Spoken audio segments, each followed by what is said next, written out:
said. Before I could even turn around, a lioness, the cub's mother I guess, jumped on my back and bit my arm. I turned around and pried her jaws apart with my bare arms. Then I laughed and hopped out of the lion's pit. I was bleeding, but I seemed totally unbothered by the whole incident. I went viral that same afternoon. Everyone was talking about me. In the weeks that followed, I became so popular that I was invited by several talk show hosts to talk on their shows. It was all the attention I'd been craving, and more. As a teenager, I continued participating in extreme sports. I got tired of the bully reputation, so when I moved to high school, I hung out with the tough kids who were also into extreme sports. We called ourselves the Daredevils, and every other week we try a different challenge. We went mountain biking, paragliding, skydiving, and base jumping, but my ultimate favorite was cliff diving.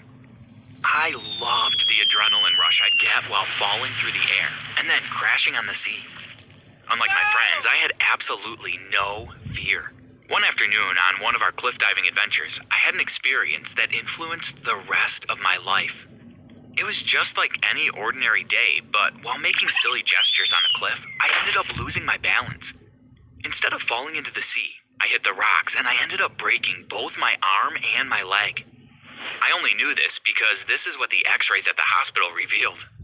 I felt completely fine. Luckily, my problem could be easily fixed, but the doctors were extremely puzzled about why I seemed to feel no pain at all.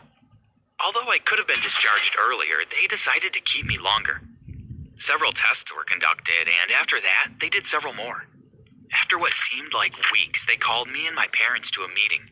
Many doctors were present, and everyone looked at me like I was some sort of alien. The head doctor looked at my parents and said, "This is something we've never seen before at our hospital. Your son Ryan is incapable of feeling pain," he said. "What?" my dad said. "Think about the way he has behaved his whole life.